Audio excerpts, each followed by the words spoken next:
आयुष्यात मी कधीच प्रेम केलेले नव्हते. त्यामुळे मी शेवटी विचार केला की आपण जयश्री वहिनीवरच ट्राय मारू. पैशांचा वापर करून मी तिला इम्प्रेस करण्याचे ठरवले होते. एक दिवस तिला इम्प्रेस करण्यासाठी कॅडबरी आणली आणि तिला खायला दिली आणि ह्या कॅडबरीचे कागद लांब कुठेतरी नेऊन फेक, नाहीतर तुझ्या नवऱ्याला कळेल आणि मग आपलं काही खरं नाही असे म्हणून मी तर मित्रांनो, कथा शेवटपर्यंत बघा. व्हिडिओ स्किप करू नका कारण कथेत काय चालू आहे हे कळणार नाही. तर चला कथेला सुरुवात करूया. मित्रांनो, माझं नाव मंगेश आहे आणि मी कॉलेजला जात होतो. आमचे खूप मोठे घर आहे. तिथे अनेक भाडेकरू आहेत. मी एकुलता एक असल्याने घरच्यांचा खूप लाडका होतो. मी दिसायला सर्वसाधारण असल्याने आणि थोडा लाजरा असल्याने मला एकही गर्लफ्रेंड नव्हती. माझा एक मित्र होता जो मला प्रेमाविषयी नेहमीच ज्ञान द्यायचा आणि स्टोरी सांगायचा. त्यामुळे मी सुद्धा कॉलेजमध्ये असताना कोणावर तरी प्रेम करावे असे वाटत होते. आमचे घर उंच असल्याने बाजूच्या बिल्डिंगमधल्या बायकांना खिडकीतून डोकावून बघणे हा आमचा नित्यक्रम झाला होता. पण एवढ्या लांबून मला काही जास्त दिसत नव्हते. असे अनेक महिने गेले आणि आमच्याकडे एक गावाकडील नवविवाहित जोडपे राहायला आले. त्या लेडीजचा नवरा एका कंपनीत कामाला होता. तिचे नाव जयश्री वहिनी होते. जयश्री एकदम खेडेगावातील टिपिकल मुलीसारखी सर्वसाधारण होती. तिचा रंग सावला होता आणि दिसायला ती जास्त सुंदर नव्हती. त्यामुळे माझे लक्ष तिच्याकडे जास्त जात नव्हते. ती राहायला आल्यानंतर 2-3 महिने होऊन गेले. एकदा मी आणि माझा एक मित्र गच्चीवर कोल्ड्रिंक्स वेफर्स खात होतो. तेवढ्यात जयश्री तिचे वालू घातलेले कपडे दोरीवरून काढायला वर आली. कपडे काढता काढता ती आम्ही खात असलेल्या वेफर्सकडे बघत होती. त्यांच्याकडे बघत असताना एकदा आमची नजरेला नजर भिडली. मी तिला वेफरचे पॅकेट वर करून विचारले, घ्या ना थोडे. तेव्हा न लाजता ती लगेच आली आणि पॅकेटमधून काही वेफर्स घेऊन खाऊ लागली. वेफर्स खाताना तिच्या चेहऱ्यावर एक वेगळाच आनंद होता. बहुतेक आयुष्यात तिने पहिल्यांदा पॅकेटमधील ब्रँडेड चिप्स खाल्ली असावीत. तीच खाऊन झाल्यानंतर मी तिला कोल्ड्रिंक्सही दिले. तिने ते पण लगेच घेऊन पिऊ लागली. नंतर ती तिचे वालू घातलेले कपडे दोरीवरून काढून खाली चाललेली गेली. दुसऱ्या दिवशी सवयीप्रमाणे मी दुपारी 11 वाजता टाइमपास करायला गच्चीवर आलो. तेव्हा मला जयश्रीने थोड्या वेळेला खाली वालू घातलेले तिचे कपडे दिसले. जयश्री गावाकडची असल्याने तिने तिचे आत घालायचे कपडे दोरीवर उघड्यावरच वालू घातलेले होते.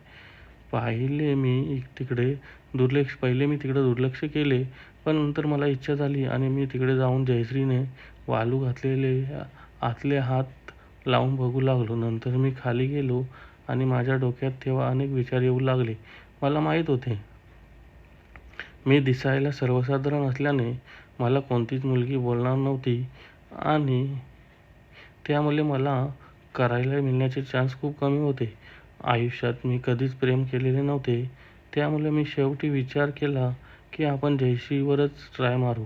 पैशांचा वापर करून मी तिला इम्प्रेस करण्याचे ठरवले होते. कारण की एकुलता एक असल्याने आणि मला इतर कोणतेही व्यसन नसल्याने माझ्याकडे नेहमी भरपूर पैसा असायचे. काल जयश्री जेव्हा वर आली होती त्याच्या 10 मिनिट आधी मी गच्चीवर एकटाच जाऊन थांबलो. जाताना मी भारीतले खूप सारे वेफर्सचे पॅकेट, 2-3 कोल्ड्रिंक आणि 2 कॅडबरी सुद्धा नेल्या. लगेच थोड्या वेळात जयश्री वर आली आणि मला वेफर्स खाताना बघून ती हसली. मी तिला चिप्स ऑफर केले. यावेळी मी लगेच माझ्या बाजूला येऊन बसली आणि मी तिला सर्व पॅकेट उघडून हवे तेवढे खाण्यास सांगितले आणि कोल्ड्रिंक्सच्या बाटल्या पण दिल्या. जयश्री सर्व चिप्स खूप पटापट खात होती आणि त्यावर खूप सारे कोल्ड्रिंकही पित होती. चिप्स आणि कोल्ड्रिंकनंतर जयश्री कपडे घेऊन खाली जाताना मी तिला थांबून 2 कॅडबरी सुद्धा दिल्या आणि सांगितले की खाऊन झाल्यावर ह्या कॅडबरीचे कागद लांब कुठेतरी नेऊन फेक, नाही तर तुझ्या नवऱ्याला कळेल. जयश्री हसत हो म्हणाली आणि आनंदाने ती त्या 2 कॅडबरी घेऊन खाली गेली. त्यानंतर रोज दुपारी मी जयश्रीसाठी काहीतरी चांगले पदार्थ घेऊन गच्चीवर थांबत होतो आणि ती सुद्धा. मी वर जायला लागलो की लगेच माझ्या मागोमाग येऊन गच्चीवर बसायची. असे अनेक दिवस झाले. गप्पा मारत मारत मारता मारता जयश्रीने मला तिच्या नवऱ्याच्या ड्युटीच्या टाईमबद्दल सर्व काही सांगितले. आता आम्ही खूप चांगले मित्र झालो होतो. जयश्री आता माझी चांगली मैत्रीण झाली होती. म्हणून आम्ही खूप हसायचो. मजाकमध्ये जयश्री मला स्पर्शसुद्धा करायची. मग मीही तिच्यासोबत हटकून स्पर्श करायचो, तिला ढकलायचो आणि त्यांना थोडासा धक्का लावायचो. मी जयश्रीला महागड्या वस्तू देऊ शकत नव्हतो, कारण की त्या महागड्या वस्तू बघून तिच्या नवऱ्याला कळाले असते.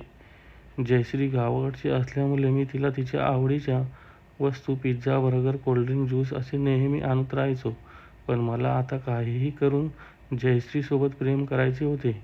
मी त्यासाठी मित्रांचा सल्ला घेतला आणि त्याला सर्व परिस्थिती सांगितली. माझ्या त्या मित्रांनी सल्ला दिला की तू आता काही दिवस तिला खायला आणणे बंद कर आणि तिला भेटू पण नको. माझ्या त्या मित्रांनी खूप भाबी पटवल्या होत्या, त्यामुळे मी त्याला प्रश्न न विचारता लगेच तसे करायला लागलो. 3-4 दिवस झाले मी गच्चीवर गेलोच नाही. मलाही आता जयश्रीची आठवण येत होती, पण मी माझ्या भावना कंट्रोल करत होतो. शेवटी एके दिवशी मी वरच्या खोलीमध्ये माझे चार्जर घ्यायला आलो, तेव्हा जयश्रीने दरवाजा उघडायचा आवाज ऐकला आणि माझ्या मागे ती सुद्धा पटकन माझ्या खोलीत आली आणि मला आल्या आल्या चिडून विचारले, तुला काय झाले आहे? तू भेटत का नाही मला आजकाल? मी तिला सांगितले की मी बिझी असतो खूप. त्यावर जयश्री म्हणाली, खोटं नको बोलू, माझे लक्ष असते नेहमी तुझ्यावर. मला माहीत आहे तू खालच्या घरातच असतो. वरच्या रूमवर आणि गच्चीवर येणे बंद केले तू आजकाल. माझ्या मित्राने सांगितलेला प्लॅन सक्सेस झाला होता. जयश्रीने असे केल्यावर मी काय नौटंकी करायची हे सुद्धा मला त्याने समजावून सांगितले होते. त्याप्रमाणे मी जयश्रीला म्हणालो, आहे काहीतरी, पण मी हे तुला सांगू शकत नाही, कारण तुला माझा राग येऊन तू माझ्यासोबत बोलणे बंद करशील. हे ऐकून जयश्री मला विनवण्या करायला लागली आणि म्हणाली, तुला सांगावेच लागेल, मला सुद्धा राग येणे शक्यच नाही. मग मी सुद्धा अटकून भाव खात म्हणालो, नको जाऊ दे, आपली मैत्री कशाला खराब करायची. मी खूप वेळ नकार दिल्यानंतर जयश्री वैतागून घरातून निघून गेली. जयश्री गेल्यानंतर मी लगेच दरवाजा लोटला आणि हटकून पायांचा आवाज करत गच्चीवर गेलो. माझा अंदाज खरा ठरला. माझ्या मागोमाग लगेच जयश्री आली आणि ती माझ्या बाजूला येऊन बसली. ती मला म्हणाली, सांगणारी काय झाले आहे? मी खरंच नाही चिडणार. मग मी शेवटी तिला सांगितले की मला एक प्रॉब्लेम झाला आहे आणि माझ्या एका डॉक्टर मित्राने मला त्यासाठी एक सल्ला दिला आहे. जयश्री लगेच म्हणाली, कोणता प्रॉब्लेम? सांगा ना, मी तुला सर्व मदत करेल.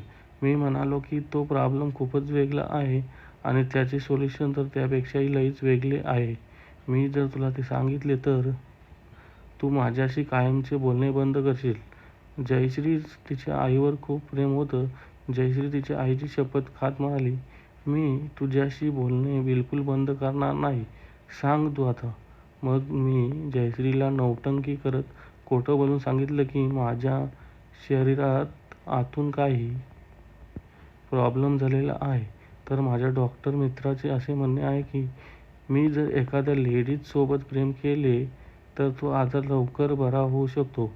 मी त्या डॉक्टर मित्राला एखादे औषध किंवा इंजेक्शन आहे का असे विचारले असता तो म्हणाला की औषध आणि इंजेक्शनने याला अनेक वर्षे लागतील ठीक व्हायला, पण या गावरान उपचाराने तू काही महिन्यांमध्येच पूर्णपणे बरा होऊन जाशील कायमस्वरूपी. जयश्री आता माझं म्हणणं ऐकून खूप विचारात पडली. मग मीच विषय वाढवत पुढे म्हणालो, तुला तर माहीत आहे ना, मी दिसायला चांगला नसल्यामुळे मला कोणी गर्लफ्रेंड नाही आणि माझे लग्न व्हायला अजून बरेच वर्षे आहेत. म्हणून मी 3-4 दिवस झाले विचार करत होतो आणि त्यामुळे मी इतके दिवस शांत होतो आणि कोणासोबतही बोलत नव्हतो. मग मी 2 मिनिटं शांत राहिल्यानंतर जयश्री मला म्हणाली, किती नालायक आहेस रे तू. तर मित्रांनो, कथा पुढे खूप मजेदार आहे. त्यामुळे कथेचा दुसरा पार्ट लवकरच येणार आहे. तो पाहायला विसरू नका. तुम्हाला व्हिडिओ आवडला आहे की नाही ते कमेंट करून सांगायचं आहे. चॅनलवर नवीन असाल तर चॅनलला सबस्क्राईब करा. लवकरच भेटू दुसऱ्या पार्टमध्ये. धन्यवाद.